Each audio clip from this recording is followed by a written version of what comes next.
History often remembers the mighty kings, their triumphs on the battlefield, their majestic portraits, their thunderous decrees echoing through time.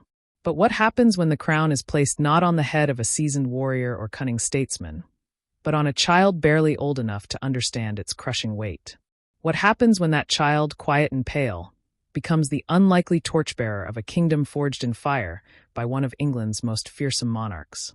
This is the story of Edward VI, Henry VIII's long-awaited son, who inherited not just a crown, but a kingdom fractured by religious upheaval, political ambition, and an uncertain future. His reign was brief, his body fragile, yet his ideas were bold enough to send shockwaves through the centuries.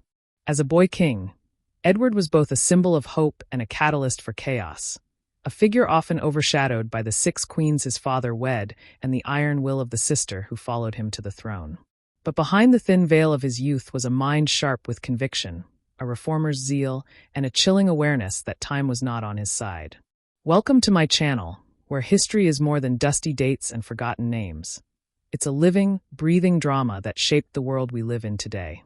If you're new here, make sure to subscribe and hit the notification bell so you don't miss future deep dives into the lives of the Tudors, the queens, kings, rebels, and schemers who danced on the knife edge of power. In this video, we'll explore the final, dramatic chapter of Edward VI's reign. A tale not just of a dying boy king, but of a desperate political chess game played in the shadows of Westminster. We'll unravel how Edward, though fading in health, became more politically assertive, pushing a radical Protestant vision for England that would echo far beyond his grave. You'll discover the tense atmosphere of court as his condition deteriorated, the audacious plan to bypass the rightful heirs in favor of Lady Jane Grey, and the heartbreaking fall of a teenage girl caught in the crosshairs of ideology and ambition. In this episode, we peel back the layers of myth and look at the very real, very human elements of this story. The fear of a Catholic restoration, the manipulation of royal will, the legal minefields of Tudor succession, and the burning question that still lingers. What if Edward had lived? Would England have become a fully Protestant nation decades earlier? Or would new factions have torn it apart before Elizabeth ever wore the crown? Edward's short life casts a long shadow over the Tudor century, and today we walk through it, step by uncertain step. The Tudor legacy begins with a dramatic sweep of change and ambition that shaped not just a dynasty, but the very foundations of modern England. From the ashes of civil war and dynastic rivalry, Henry Tudor emerged victorious at the Battle of Bosworth Field in 1485, becoming King Henry VII and launching a new royal house that would come to dominate the 16th century. The Tudors were never meant to rule, but once in power, they solidified their claim with shrewd alliances, strategic marriages, and a carefully cultivated myth of divine right. With Henry VII's careful governance and consolidation of power, the stage was set for a seismic shift under his son, Henry VIII, who would become one of the most iconic monarchs in European history. Henry VIII inherited a kingdom that was fiscally secure and relatively peaceful. However, he was not content to merely preserve his father's legacy. Henry VIII's reign transformed the very fabric of England. His thirst for personal power, legacy, and an heir led to the English Reformation, an irreversible break with Rome that severed the English Church from papal authority. This monumental decision, rooted partly in his desire to annul his marriage to Catherine of Aragon and Mary and Boleyn, had long-lasting religious, political, and cultural repercussions. With the Act of Supremacy in 1534, Henry declared himself supreme head of the Church of England, a title that vested enormous spiritual and temporal power in the crown. Henry's reign was marked by both grandeur and brutality.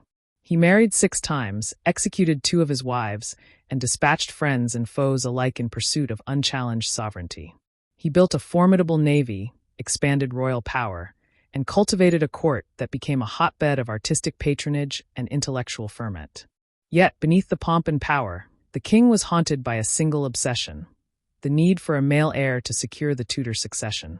His long and tumultuous marriages yielded only one legitimate son, Edward, born in 1537 to his 3rd wife, Jane Seymour, who died shortly after childbirth. Edward's birth was heralded as a divine miracle, a symbol of legitimacy and the future of the Tudor dynasty. Edward's early life was shaped by both expectation and fragility. As a child, he was lavished with attention, nurtured by some of the finest tutors in the realm, and surrounded by men who knew they were preparing the next king.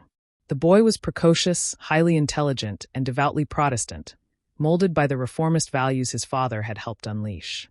Yet he was also physically delicate, a reality that would cast a shadow over his brief reign. The death of Henry VIII in 1547 left the 9-year-old Edward as king, an event that brought both immense opportunity and immense peril. Edward's ascension to the throne as a child king introduced unprecedented challenges. Although his succession was legally secure, power in practice fell to a regency council, dominated initially by his maternal uncle Edward Seymour, who styled himself Duke of Somerset and Lord Protector. Somerset's regency marked a continuation of Henry's Protestant legacy, but with a more radical theological agenda. Under Edward's reign, England shifted further from traditional Catholicism. Chantries were dissolved, the Book of Common Prayer was introduced, and church services were transformed into English rather than Latin. Statues, icons, and relics were removed or destroyed. The young king was not a passive figurehead in this transformation. His letters, writings, and public statements show a boy deeply committed to Protestantism, shaped by his education and personal piety. However, the regency was not a smooth path.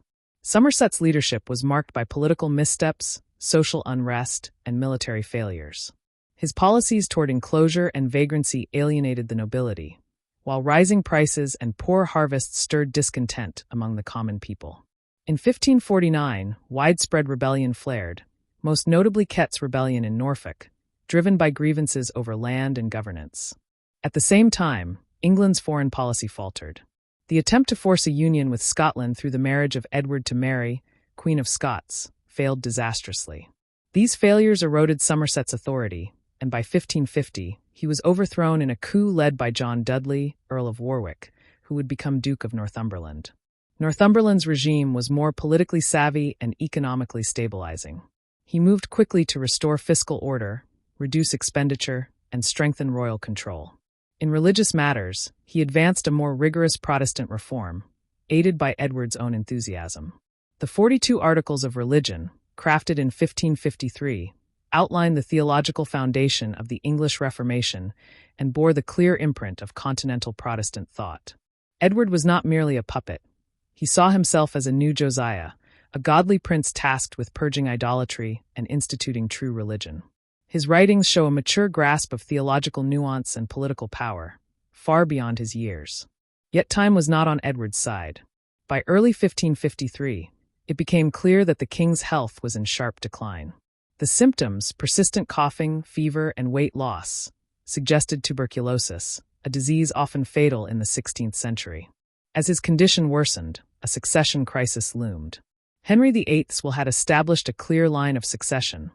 First Edward, then his half-sisters Mary and Elizabeth. Mary, however, was a devout Catholic, and her accession would almost certainly mean the reversal of Edward's Protestant reforms. Fearing this outcome, Edward and his advisors acted. What followed was one of the most controversial episodes in Tudor history. In the spring of 1553, Edward drafted a device for the succession, bypassing both Mary and Elizabeth in favor of Lady Jane Grey, the teenage granddaughter of Henry VIII's younger sister. Jane was married to Northumberland's son and was known for her intelligence, piety, and Protestant fervor. Edward believed she would preserve his religious legacy. After his death on the 6th of July, 1553, Jane was proclaimed queen. Yet the plan was doomed from the start. Mary rallied support, and within 9 days, Jane was deposed and imprisoned. Mary Tudor ascended the throne to thunderous public support, and the Marian Counter-Reformation began in earnest. Edward's reign lasted just over 6 years, but its impact was profound. Though a child, Edward was not a passive monarch. He shaped religious policy, monitored governance, and worked with reformers to entrench a Protestant identity within the English Church. His reign was a laboratory of radical ideas and cautious experimentation, conducted under the watchful eyes of competing factions.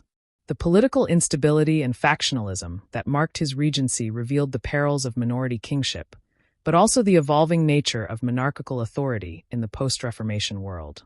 In death, Edward became a kind of martyr to the Protestant cause. Under Mary's reign, many of his reforms were rolled back. The Book of Common Prayer was banned, Catholic Mass was restored, and Protestant leaders were executed or exiled. Yet the seeds Edward had planted could not be fully uprooted. When Elizabeth I came to the throne in 1558, she restored many of Edward's reforms, forging a middle way that would define the Anglican tradition. In this sense, Edward's legacy endured, not only in theological documents and liturgical changes, but in the vision of a godly nation led by a Protestant monarch. The Tudor dynasty, so defined by outsized personalities and dramatic events, found in Edward a quieter, but no less consequential figure. His reign was a bridge between the forceful upheaval of Henry VIII and the ideological wars of Mary and Elizabeth. As a child king, he embodied both the promise and the fragility of a nascent Protestant state. His short life was filled with intensity, marked by intellectual brilliance, spiritual conviction, and a solemn awareness of his destiny. Though he died young, Edward VI left behind a legacy far greater than his years suggest. He ruled not by sword or spectacle, but by scripture and scholarship, leaving a nation more ideologically divided, but also more ideologically defined. His story is one of hope and tragedy, of vision and vulnerability, of youthful ambition in the shadow of a powerful father. In the echo of his reforms and in the cautionary tale of his succession plan, Edward's reign remains a defining chapter in the Tudor saga. It reminds us that even the youngest monarchs can leave a profound mark on history when placed at the crossroads of faith, power, and identity. The death of Henry VIII in January of the year 1547 marked the end of a reign that had reshaped England in nearly every conceivable way. He left behind a country that was both more centralized and more divided, more powerful yet more unstable, especially in the religious sense. What he did not leave behind was a strong adult heir capable of securing the Tudor dynasty's future with force and experience. Instead, his only legitimate son, Edward, a boy of 9 years, ascended the throne amid apprehension and high hopes. The succession had long been a national obsession, and now, the realization of that long-sought heir came with a troubling fragility. Edward was a child, known to be delicate in health and lacking any real political or military experience. Though the Tudor dynasty had emerged from the violence of civil war and had been solidified with ruthless authority by Henry VIII, its future now rested on the slim and scholarly shoulders of a boy. The rituals surrounding Henry's death and Edward's proclamation as king were carried out with careful ceremonial precision, but behind the scenes, the political machinery was far less stable. Henry had anticipated the dangers of a minor on the throne. In his will, he had established a regency council of 16 executors, experienced men drawn from the nobility and clergy, who were to govern collectively during Edward's minority. These men were all equal in power and were expected to act in the young king's best interest. Yet almost immediately, the carefully constructed balance of power collapsed under the weight of ambition and factional rivalry. Among the executors, none was more powerful or better positioned than Edward Seymour, the king's maternal uncle. Having already earned the trust of Henry VIII through military campaigns in Scotland and France, Seymour quickly maneuvered himself into the role of Lord Protector. Though the title was not officially sanctioned in Henry's will, the council acquiesced, either out of loyalty, fear, or political calculation. Seymour, now Duke of Somerset, claimed to speak with the voice of the king, effectively assuming monarchical authority in all but name. His dominance over the council and the kingdom was swift and largely uncontested, for the moment. While the court grappled with politics, the young Edward was adjusting to his role as king with remarkable composure. Even as a child, he had shown signs of precocious intelligence and serious-mindedness. His education had been supervised by some of the most distinguished humanist scholars in Europe, including Richard Cox and John Cheek. He read Latin and Greek, translated classical texts, and engaged with theological debates that most adults could barely follow. His journal, which he began keeping as a young boy, reveals a mind that was analytical, curious, and unusually disciplined. He wrote with an eye for detail, summarizing events, political decisions, and religious developments with clarity and conviction. At the core of Edward's upbringing was a deep Protestant faith. He had been immersed in the teachings of reformers, and his household was a center of Protestant thought. Where his father had been driven by dynastic need and political convenience in breaking from Rome, Edward believed in the theological foundations of the Reformation. To him, Catholicism was not only a flawed religious system, but a spiritual threat to the souls of his people. This personal piety would shape every aspect of his reign, even if it was technically governed by others. Despite his intellectual brilliance, Edward was a boy in poor health. From a young age, he had suffered recurring respiratory problems, fevers, and other ailments. Physicians of the time were often baffled by his condition, but modern historians believe he may have had tuberculosis or a related pulmonary disease. These health issues were often hidden or downplayed by those in power, eager to project strength and continuity. But within the court and among foreign ambassadors, concerns about his longevity were real and constant.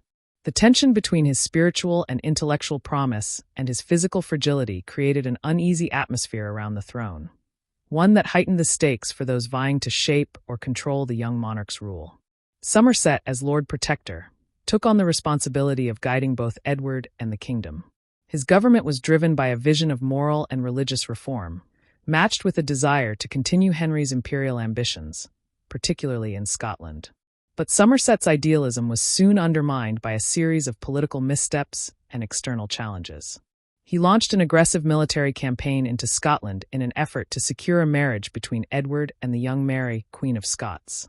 This rough wooing, as it came to be known, ended in costly stalemates and inflamed anti-English sentiment across the border.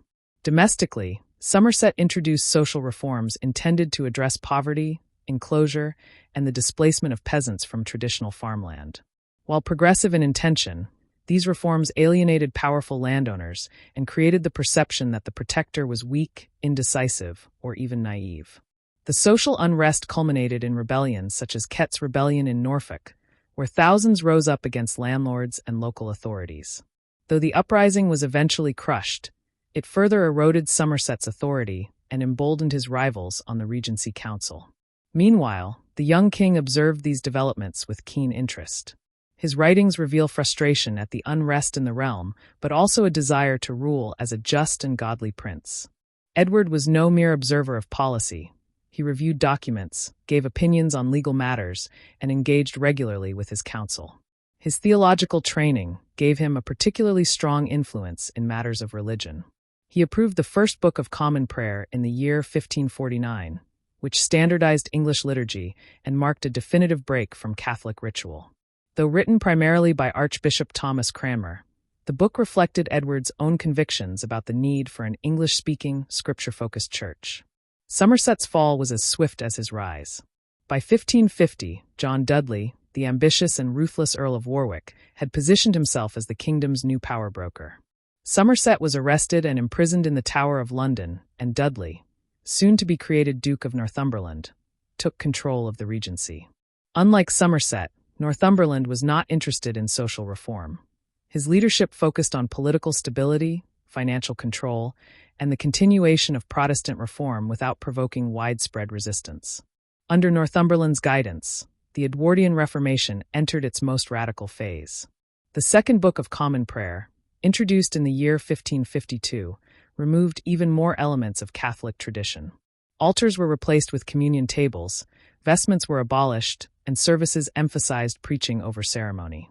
The 42 Articles, drafted shortly before Edward's death, articulated a Reformed theology deeply influenced by continental Protestantism, particularly the writings of Martin Bucer and Heinrich Bullinger. Edward supported these measures enthusiastically, seeing himself as a godly ruler charged with leading England to spiritual purity. The young king's health, however, continued to deteriorate. By the spring of 1553, he was visibly wasting away. Those close to him began to fear the worst, and the question of succession became paramount. According to Henry VIII's will, the crown should pass to Edward's elder half-sister Mary, followed by Elizabeth. But Mary was a staunch Catholic and posed a direct threat to the religious transformation Edward had championed. Allowing her to rule, he believed, would undo all his efforts and plunge England back into spiritual darkness. In response, Edward worked with Northumberland to exclude both Mary and Elizabeth from the line of succession. He drafted a document known as the Device for the Succession, which named Lady Jane Grey, a devout Protestant and Edward's cousin, as his heir. Jane was married to Northumberland's son, and her accession would preserve the Protestant faith. Despite misgivings from some legal scholars, Edward pressed forward with the plan. He was determined to protect what he saw as his divine mission, even if it meant overriding his father's carefully constructed succession plan. Edward died on the 6th of July, 1553. He was 15 years old. His death was mourned deeply by those who had admired his intellect, piety, and promise. In his short reign, he had presided over one of the most significant religious revolutions in English history. Though still a child, he had left behind theological documents, liturgical reforms, and a clear sense of royal responsibility that far exceeded his years. But his final act, the attempt to install Jane Grey as queen, would plunge the country into crisis. Jane was proclaimed queen on the 10th of July, but her reign lasted only 9 days. Mary, rallying support from Catholic nobles and the common people alike, quickly seized the throne and imprisoned Jane. Northumberland was executed, and Edward's Protestant Reformation was halted, if only temporarily. Mary set about restoring Catholicism, executing Protestant leaders, and re-establishing ties with Rome. Yet Edward's legacy could not be fully erased. His reforms had taken root in the hearts and minds of many, and the institutional changes he oversaw remained a reference point for the Elizabethan settlement that followed. Edward VI's reign was a study in contradiction. The power of a monarch without the maturity of age, the energy of youth constrained by physical frailty, and the vision of a reformer undercut by the limits of time. He ruled not with sword or army, but with prayer book and doctrine. His court was not a battlefield, but a pulpit. And though he was surrounded by men more experienced and more cynical, his determination to guide England toward a Protestant future was entirely his own. He remains one of England's most intriguing monarchs, a boy king whose short life left a deep and lasting mark on a nation in transition. His story is not simply one of fragile health or political manipulation. It is the story of how ideas, faith, and youth can challenge the structures of power and history itself. Edward VI may have ascended the throne as a child, but he governed with a sense of mission that defied his years and helped to shape the course of English identity for generations to come. When Edward VI ascended the throne at the age of 9 in the year 1547, England entered a new and precarious phase of governance. The boy king, intelligent and devoutly Protestant, was not in a position to rule directly, and so a regency was established by the will of his father, Henry VIII. Though this council of 16 equal members was meant to collectively manage the kingdom during Edward's minority, power quickly coalesced around one man, Edward Seymour, the king's maternal uncle. Within weeks, Seymour had secured the title of Lord Protector of the realm, transforming himself from a trusted courtier into the de facto ruler of England. Edward Seymour, newly created Duke of Somerset, rose with astonishing speed and confidence. He capitalized on his blood connection to the boy king and on the political goodwill he had earned as a soldier during Henry VIII's wars in France and Scotland. Once in power, he moved swiftly to reshape both governance and religion. Though he claimed to be carrying out the will of the late king, Somerset's policies were far more radical than anything Henry VIII had dared to implement. He envisioned an England not only free from papal influence, but also steeped in the new Protestant theology emerging from the continent. His goal was a total religious reformation built on scripture, education, and moral discipline. Somerset's vision was one of moral transformation, and he believed that godly reform would purify not just the church, but the entire social fabric of England. Under his direction, royal injunctions were issued to remove images from churches, destroy shrines to saints, and eliminate relics and rituals long associated with Catholic worship. Preaching was now to be in English, and the Bible was to be accessible to all. Priests were encouraged, indeed required, to marry. The requirement of clerical celibacy was abandoned. These measures unsettled the traditional religious establishment and provoked confusion and hostility among the broader population, many of whom still adhered to older forms of worship and spirituality. The most significant symbol of this transformation was the introduction of the Book of Common Prayer in the year 1549. Crafted by Archbishop Thomas Cranmer, the book standardized worship across the realm and marked a definitive departure from the Latin Massachusetts. It emphasized communion as a symbolic act rather than a literal transubstantiation, stripping away centuries of Catholic sacramental theology. Though its language was modest and poetic, its implications were revolutionary. It proclaimed a new English identity, national, Protestant, and royal, under the guiding hand of a boy king and his reformist uncle.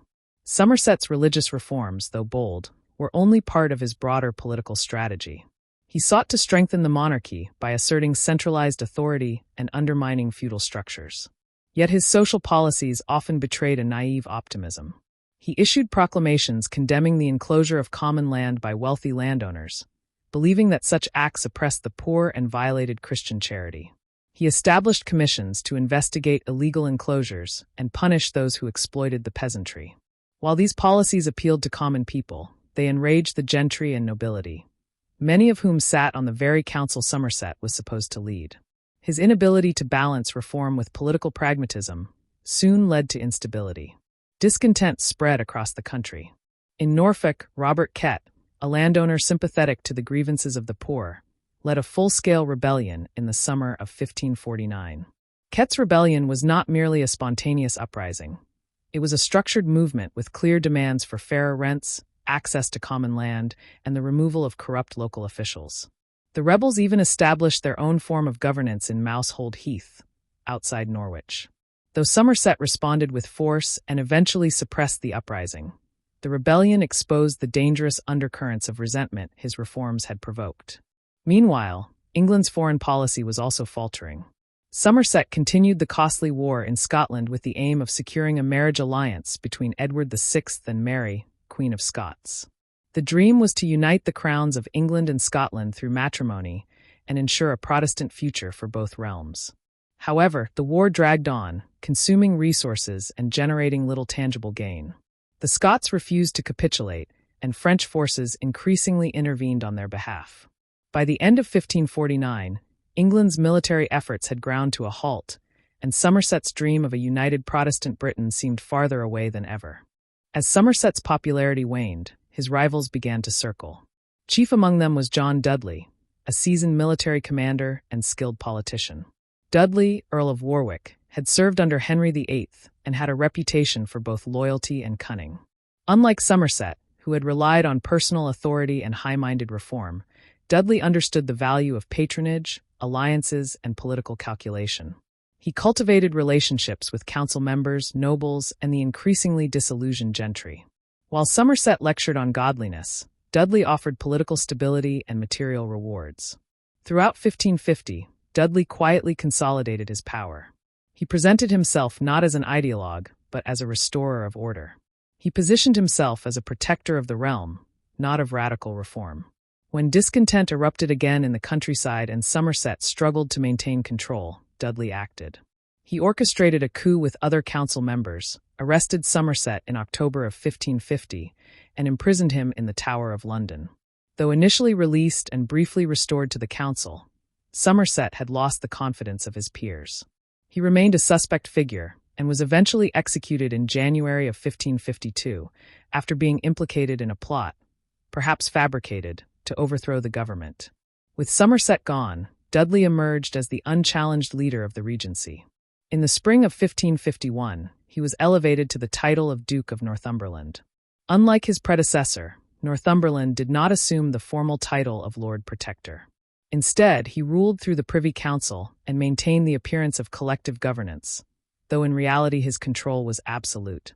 His regime was pragmatic, austere, and highly efficient. He reformed the coinage, balanced the royal finances, and strengthened England's diplomatic position with France and the Holy Roman Empire.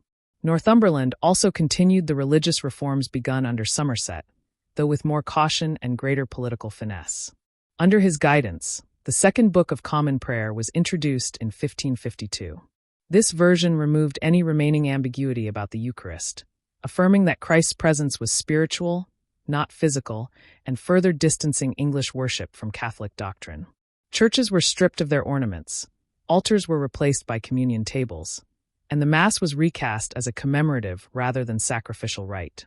The 42 Articles of Religion, drafted later that year, offered a systematic theological foundation for the English Church. These articles defined original sin, justification by faith, predestination, and the authority of Scripture, aligning English doctrine closely with the teachings of the Continental Reformers. Edward VI enthusiastically endorsed these measures, participating in theological debates, questioning bishops, and writing personal reflections that showed a maturity well beyond his age. He saw himself not just as a monarch, but as a godly prince, chosen to lead his people toward truth and righteousness. Yet the triumph of Protestant reform masked deeper anxieties. Edward's health was visibly deteriorating, and the court was gripped by the fear of what would happen when the boy king died. The succession was the most pressing concern. According to Henry VIII's will and the Act of Succession, The crown would pass to Edward's half-sister Mary. But Mary was a devout Catholic who had suffered through years of marginalization.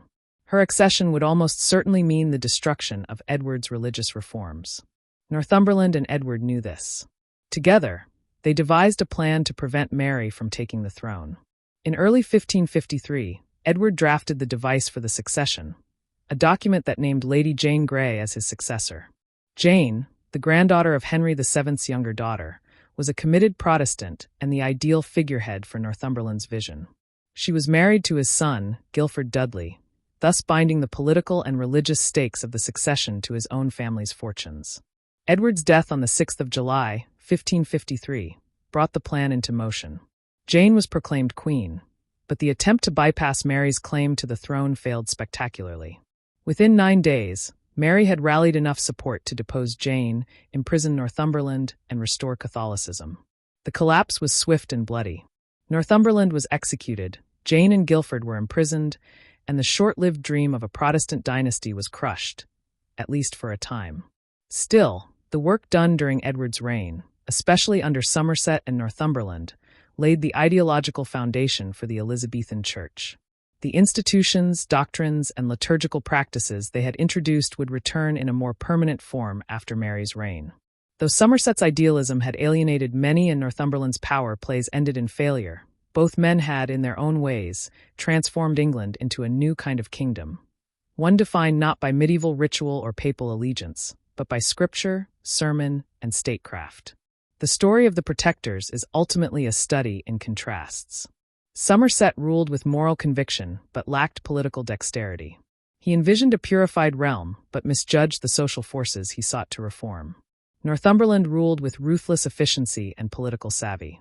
He had no illusions about power and wielded it with precision, though always under the shadow of legitimacy. Together, they defined a period of extraordinary transformation in English history, when a child king became the center of a theological revolution and the battleground for competing visions of England's future. The grasp of the Protectors was never entirely secure, but their legacy endured, shaping not just the reign of Edward VI, but the very soul of the English Reformation. The execution of Edward Seymour, Duke of Somerset, in January of the year 1552 marked the definitive end of one chapter in the turbulent regency of Edward VI and the rise of another. Somerset had once been the most powerful man in England, elevated by blood and war and emboldened by a vision of moral reform. But that same moralism had alienated the nobility, shaken the stability of the country, and brought him into conflict with his peers. In the political vacuum that followed his fall, one man moved swiftly, methodically, and with extraordinary ruthlessness to claim control of the kingdom: John Dudley, the Earl of Warwick, who would soon become the Duke of Northumberland. John Dudley had long been a figure of quiet strength in Tudor politics, a man shaped by court intrigue, military service, and an understanding of how power truly worked. He was the son of Edmund Dudley, a notorious minister under Henry VII, who had been executed at the start of Henry VIII's reign. That grim fate taught Dudley an enduring lesson. Power without popularity was dangerous. If he was to succeed where Somerset had failed, he would need to marry ambition with public confidence, religious conformity with political flexibility. Dudley's plan was not simply to reform England's church or consolidate the crown's authority. It was to become indispensable to the young king himself. He did not, at first, seek the title of Lord Protector. Instead, he ruled as the head of the Privy Council, presenting himself as a servant of Edward rather than a master. But in practice, Dudley held absolute authority. His style was subtle and pragmatic where Somerset's had been blunt and idealistic. He brought key council members into his confidence, distributed favors and titles, and systematically removed rivals from court. By the time he was created Duke of Northumberland in late 1551, he had become the true ruler of England in all but name. Northumberland's first order of business was to restore political and financial stability. The wars with Scotland and France were quietly brought to a close. Extravagant court expenses were trimmed. The coinage, debased under Henry and Somerset, was reformed. But while these practical reforms soothed the economy and the nobility, it was Northumberland's religious agenda that most deeply shaped his legacy. Protestantism, already established under Somerset, now advanced with renewed vigor. Northumberland saw himself as the executor of Edward's religious vision, but unlike Somerset, he did not make the mistake of acting without consensus. He cultivated Edward's approval and, over time, transformed the young king from a symbol of reform into a reformer in his own right. Edward, though still a teenager, had begun to grow into his role as king. His education was not only exceptional, but also deeply theological. He read scripture daily, debated doctrine with bishops and scholars, and wrote extensively in his private journal about the need for a godly commonwealth. Under Northumberland's guidance, and with his active encouragement, Edward became increasingly engaged in the governance of the church. He saw himself not just as a political monarch, but as a religious leader, divinely appointed to defend and promote the true faith. The boy who had once watched reform from the sidelines now stood at its center. The culmination of this shared vision came in the form of the Second Book of Common Prayer, introduced in the year 1552. This new liturgy went much further than its predecessor. It eliminated any language that hinted at Catholic doctrine, stripped the Mass of its sacrificial overtones, and redefined the Eucharist as a memorial rather than a mystical transformation. Altars were replaced with wooden communion tables. Clerical vestments were abolished. Saints' days were removed from the calendar. Even the sign of the cross was questioned. For many traditionalists, these changes were devastating. Churches that had once been filled with color, incense, and sacred objects were now bare, plain, and stark. The Reformation had moved from a matter of legal separation from Rome to a radical restructuring of religious experience itself. These changes were not merely imposed from above. Edward took personal interest in ensuring their implementation. He read theological treatises by Martin Bucer, Heinrich Bullinger, and Ulrich Zwingli. He questioned his bishops on their doctrinal loyalty. He engaged in debates over predestination, the nature of the sacraments, and the role of the clergy. He pressed for uniformity, insisting that his subjects worship in accordance with the official doctrine of the Church of England. This was not the passivity of a boy manipulated by counselors. This was a young king exercising spiritual authority with confidence and conviction. But Edward's deepening involvement in religious affairs only heightened the stakes of his mortality. His health had long been fragile, marked by recurring fevers and a persistent cough. By early 1553, it was clear that he was dying. Physicians diagnosed consumption, what we would now call tuberculosis. Northumberland, who had tied his future to Edward's religious legacy, realized the danger. If Edward died, the throne would pass to his elder half-sister Mary, a devout Catholic who would almost certainly undo all that had been accomplished in the name of reform. For Northumberland, the succession became a matter not just of power but of survival. Edward himself shared these fears. Though still young, he was politically aware and spiritually resolute.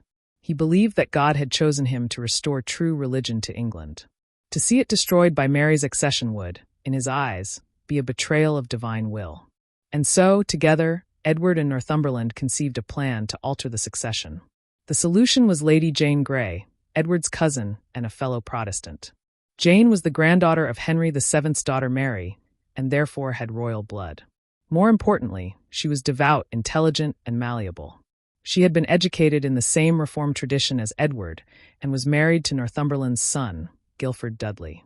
By elevating Jane, Northumberland could both protect the Protestant cause and preserve his political power. Edward drafted a document known as the Device for the Succession, which bypassed both Mary and Elizabeth on the grounds of their illegitimacy and their religious unreliability. The council, under pressure, accepted the plan. Judges and legal advisors were coerced into validating it. Though questions of legality loomed, the momentum of Edward's command and Northumberland's presence drove the process forward. On the 6th of July, 1553, Edward died. He was 15 years old. 3 days later, Jane was proclaimed queen. But the plan quickly unraveled. Mary, warned of the plot, fled to East Anglia and began gathering supporters. She appealed to the legality of her claim and the deep-seated loyalty many of her subjects still held for the old religion. Within days, support for Jane collapsed. The nobility, sensing the direction of the political winds, abandoned Northumberland. On the 19th of July, Mary was proclaimed queen, and Jane's reign ended after only 9 days. Northumberland was arrested, tried, and executed for treason. Lady Jane Grey and her husband were imprisoned, though their fate remained uncertain. Edward's reforms were almost immediately reversed. Mary restored the Latin Mass, re-established papal authority, and launched a sweeping persecution of Protestant leaders. Churches were reconsecrated, priests revested, and Catholicism revived with a mix of fervor and vengeance. The entire Edwardian experiment, it seemed, had come to a swift and tragic end. Yet the impact of Northumberland's rule and Edward's participation in it could not be so easily erased. The Second Book of Common Prayer and the 42 Articles, though banned under Mary, would return under Elizabeth in revised forms. The theological foundation laid during Edward's reign became the bedrock of Anglican identity. Even in failure, their vision had taken root. The idea of a national Protestant church governed by Scripture and sovereign had been introduced, defended, and lived, even if briefly, by a boy who understood the weight of the crown he wore. Northumberland's ambition, though ultimately fatal, was not without complexity. He was no mindless usurper. He believed in the Protestant cause and recognized that Edward's legitimacy, authority, and intellect could be harnessed to create a lasting religious legacy. He trusted that the power of ideas, once institutionalized, could outlive any monarch. He was wrong in the short term, but right in the long one. Edward, for his part, deserves recognition not simply as a tragic child king, but as a reformer in his own right. He pushed policy, corrected bishops, and shaped doctrine. He was not content to let others rule in his name. In the space of 6 years, he transformed from a scholar prince into a sovereign theologian, writing himself into the very identity of the English Reformation. His reign, brief though it was, represented a moment when youth, faith, and power collided to redefine the soul of a nation. The drama of Northumberland's rise and fall, and Edward's growing assertiveness as a religious monarch, reveals the volatility of Tudor politics and the deep anxieties of a nation still finding its identity.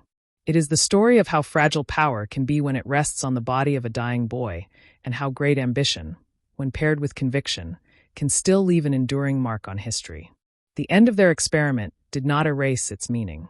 The fire that had been lit under Edward would not be extinguished by his death or Northumberland's execution. It would be rekindled in Elizabeth's reign, where it would shape England for centuries to come. The death of Edward VI in the summer of the year 1553 marked a turning point that would plunge England into one of the most volatile succession crises of the Tudor era. Though he had been a boy king, just 15 years old when he died, Edward's reign left behind a powerful legacy that continued to shape English history for decades. The moment his breath left his frail body, a chain reaction was triggered, one of political ambition, legal manipulation, and fervent religious contest.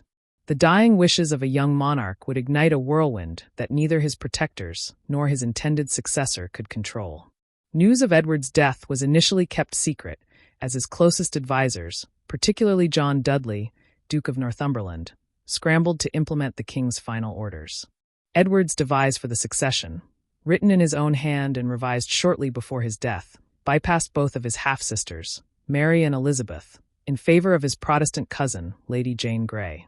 Though only a teenager herself, Jane had been groomed for this moment by Northumberland, who arranged her marriage to his son, Guilford Dudley. Northumberland was now determined to secure Jane's accession to safeguard the Protestant reforms Edward had fiercely championed, and to preserve his own grip on power. The proclamation of Jane as Queen on the 10th of July in the year 1553 was met not with triumph but with confusion. The English public, many still emotionally tied to Henry VIII's bloodline, questioned the legitimacy of Edward's altered succession. More importantly, many had not abandoned their Catholic beliefs, and Mary, the eldest daughter of Henry VIII and Catherine of Aragon, was seen by a significant portion of the population as the rightful heir. Within days, support for Jane crumbled as Mary gathered a formidable force in East Anglia, rallying both the nobility and common folk. By the 19th of July, the Privy Council, sensing the shifting tide, declared Mary the lawful queen. Jane's reign, all of 9 days, ended in heartbreak and tragedy. Though she initially received lenient treatment, her existence became a threat as rebellion brewed under Mary's Catholic restoration. Less than a year later, Jane was executed, her life cut short by the dynastic gamble Edward had made in his final days. Yet Edward's legacy extended far beyond the brief and ill-fated reign of Jane Grey. His religious reforms, aggressive and swift in implementation, had reshaped the very fabric of English spiritual life. Churches had been stripped of Catholic ornamentation. The Latin Mass was replaced by the English-language Book of Common Prayer. Priests married, altars were dismantled, images of saints destroyed. All of this had taken place under the guidance of adult protectors, but with Edward's full endorsement and increasing initiative. As he grew, Edward became more than a figurehead. He actively engaged with theological debates, studied scripture rigorously, and aligned himself firmly with Protestant doctrine. His deep conviction made him not merely a boy presiding over change, but a spiritual reformer in his own right. However, the abruptness and thoroughness of Edward's reforms created deep fractures in the kingdom. While his changes thrilled English reformers and foreign Protestants, they also alienated a large portion of the population still attached to traditional Catholic rites. The attempt to replace this legacy with a Protestant succession through Jane Grey only intensified the instability. When Mary ascended the throne, she did so with a sense of divine retribution, determined to undo her brother's revolution. Her reign saw the re-establishment of Catholicism and the persecution of Protestant leaders, many of whom had flourished under Edward. The very laws Edward had enacted became grounds for public executions under Mary's Counter-Reformation. But Edward's shadow could not be so easily erased. Even as Mary tried to return England to Rome, the structures Edward had laid, an English liturgy, a clergy increasingly Protestant in orientation, a laity exposed to vernacular scripture, could not be entirely dismantled. His reign had planted seeds too deeply. When Elizabeth, his other half-sister, came to the throne in the year 1558, she inherited a nation deeply divided, but she also inherited Edward's Protestant foundations. Her religious settlement would be more moderate than Edward's zeal, yet it built on his groundwork, reinstating much of what he had initiated, albeit with greater political tact and sensitivity. In many ways, Edward's influence on English history was disproportionate to his age or the length of his reign. As a boy king, he could have easily been relegated to a footnote between two towering queens. Instead, his reign marked the most doctrinally radical phase of the English Reformation. He was the only Tudor monarch raised entirely in the new faith, unburdened by Catholic pasts or political compromises. This gave his policies a clarity and consistency not seen in the reigns of his father or his sisters. And though his attempt to alter the succession failed in the short term, it demonstrated the potency of religious conviction in shaping political decisions. It foreshadowed the battles over belief and monarchy that would continue into the Stuart era and beyond. Edward also shaped how monarchy was viewed in a Protestant context. He was a ruler who, though young, spoke with spiritual authority, who preached through proclamations, and who believed it was his divine duty to cleanse the realm of idolatry. This model would echo in later Puritan movements, in the writings of Protestant theologians, and in the eventual rise of constitutional debates about the relationship between faith and sovereign authority. He turned the king from merely a political figure into a kind of religious reformer, and in doing so, shifted the image of the English monarch in the early modern imagination. Even in his failure to secure Jane Grey's succession, Edward altered the dynastic narrative. He exposed the limits of royal power when unsupported by public will and legal consensus. His decisions led directly to the executions of Jane and Guilford Dudley, and indirectly to the harsh Catholic reprisals under Mary. But these failures were also instructive. They revealed the volatility of mixing religious ideology with dynastic planning and warned future monarchs, Elizabeth included, of the dangers of acting without broad support. In death, Edward VI became a symbol of youthful promise, of reforming zeal, of fragile ambition. Though his body lay in Henry VII's chapel at Westminster Abbey, his spirit haunted the decades to come. His ghost lingered in every Protestant sermon that invoked his liturgy, in every legal code that mirrored his reforms, in every historical debate about the true beginning of the English Church. He had not merely continued the Reformation.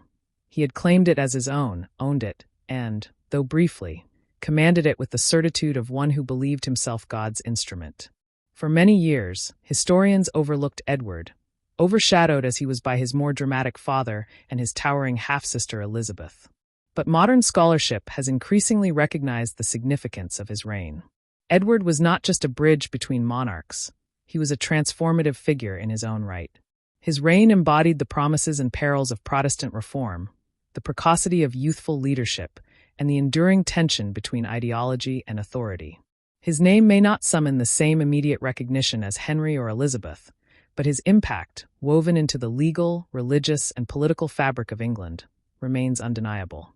Edward VI, the boy who became king at 9 and died at 15, cast a shadow long and sharp. It was a shadow that would stretch across Mary's flames and Elizabeth's settlements, a shadow that marked not the end of his influence, but its beginning.